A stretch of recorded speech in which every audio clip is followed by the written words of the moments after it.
All right, let's talk about a potential business that I'll be buying and operating and growing and hopefully selling. This business is a bread delivery route. I've talked to maybe 5 people in the past week, a mix of friends from business, etc., just to get feedback. I don't like holding ideas in because I want feedback. I need to hear from other people that are not as excited as I am or that have different views on things to give me, hey, did you think about this? Like, actually, no, I did not think about that. Thank you for bringing it up. So then, it's just that conversation that you get. You have to talk to people about ideas, I believe. It's a bread delivery route. You wake up at 4:30 a.m. in the morning. You pick up the bread because they've baked it in the morning. Then you drive to each location, grocery store chain, like the big box chains. So what you have to do is you have to load your truck or your trailer yourself in the morning, drive it to each location. Each location, you're gonna have to unload the bread for that particular store, go into the store, load it up in the back, and then you have to go out to the shelves and you're fixing the shelves. You have to do all that stuff. You leave, you go to the next store. You're usually done around 10:30, so maybe like 6 or 7 hours on this particular bread route that I'm buying. It's just one person doing this bread route right now. What you're doing is you're reselling bread. So you've got these relationships that are already built. You're really buying the relationships when you buy this business. And you go in, you go pick up the bread, you pick up, say, $1,000 worth of bread in the morning. You go to each store and you get a check from each store before you walk out. At the end of the day, you look at how much did you sell all your bread for? Cool, I sold it for $2,100. Well, if you've paid $1,000 for that bread today, you've just made $1,100. The current numbers would be, $500,000 a year gross revenue. That's before taxes, expenses, everything. The loan on the truck, the trailer, paying somebody potentially to drive. $2,000 a week that you're getting, so 2, 4, 6, 8, so $8,000 a month gross. You got to pay for the truck. You're going to buy a new truck to tow a trailer because you need a trailer. So now you need to buy a trailer so you can put all this bread in the trailer. Then you need to worry about gas, and gas prices fluctuate wildly and they're very high right now. So that could be a cost that continues eating into your profits with this particular business, which I don't like, and we'll come back to that later. At $8,000 a month, you got to take out roughly $1,000 or $800 for the truck with insurance. The trailer, if you're paying somebody $4,000, $1,000 a week to drive around a truck, that's not a bad business to just drive a truck around and deliver bread.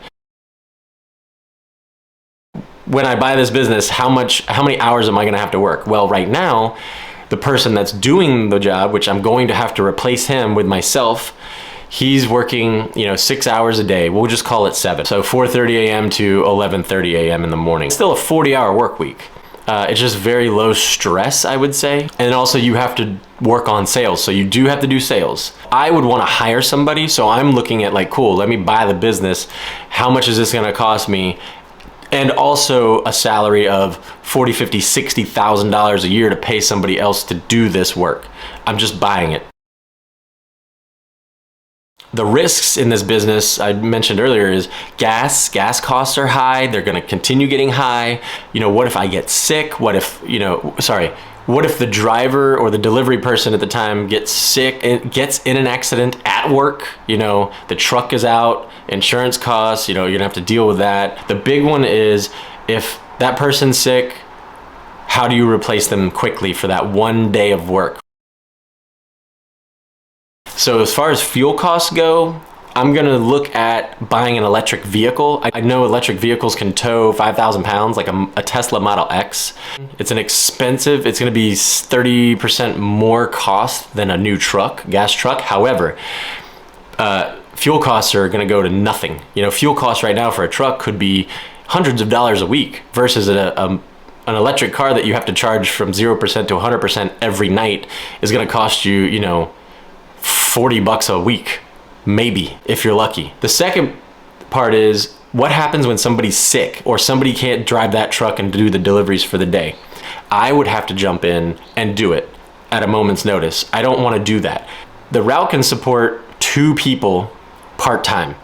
I think that's a good thing to look into. So instead of having one driver, one single point of failure where that person makes $60,000 a year or whatever, it could be 2 part-time jobs. So now I'm cutting, you know, you're only out there for 3 hours. You got 2 people, 3 hours each. They go to the, you know, they split up the stores 50-50, and they're making $35,000 a year to do 15 hours worth of work a week. That's a good, I just had that idea come, like the meeting that I came from, I brought this up and that person suggested it. I'm like, man, that's so smart. I didn't think about that. And that's why you have to talk to people about ideas, obviously. You can't hold them in. Upfront costs are gonna be, you know, the business costs $150,000 to buy. It makes $150,000 profit a year. So I could buy the business, do it myself for 12 months, and I will have paid the business off. And then year number 2 on, after that, it's all profit. There's a couple ways to structure this deal that I've talked to and people have told me about. One is, it's 150 grand, can come in with cash, could buy it at a big discount, come in and say like, cool, I'll buy it for 125 cash. Well, I've just reduced, you know, now I only have to work 9 months out of the year to replace that, you know, that cost. The second, which is seller financing, give a down payment of say $30,000, brings your cost down to $120,000. Then you have the owner hold the financing, the note, and say like, hey, over 5 years, I'm gonna pay you $1,000 a month. You know, I haven't worked out the numbers, like I've jotted them down, and I think maybe it's 5 years or 10 years. The benefits to that are mentioned in another video that I'm gonna do as to why people wanna, like sellers wanna hold notes, and it's a tax thing. If you do the owner financing, now there is a cost per month. You have to service that loan as well. Why I'm interested in this business is it can grow. So that $8,000 a month is not gonna stay at $8,000 a month. It could be down. You could lose money if you stop doing sales or certain stores stop selling as much as your bread. However, you can go into the stores and sell more bread as people move into the area and houses are built, more bread gets delivered. There's also, you have a truck with a trailer. There's more space on that trailer, which means you're going to these stores anyway. You're selling bread. There's nothing stopping you from trying to get another product on that truck and trailer to sell to that store. So now you can double your revenue without having to do really much more than, you know, you're already going and driving there and delivering stuff. You just have to go drive somewhere else in the morning to pick up different products to deliver. So there's that.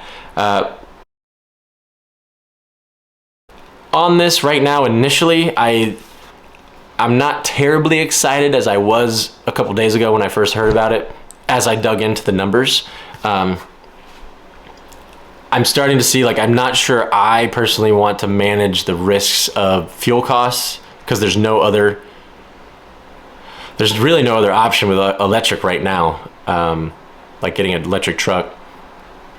The margins are pretty low, so if anything happens, you're gonna be paying out of pocket to fix it. I feel like it. And there again, I haven't gone into the numbers. I'm still waiting on the numbers from the guy.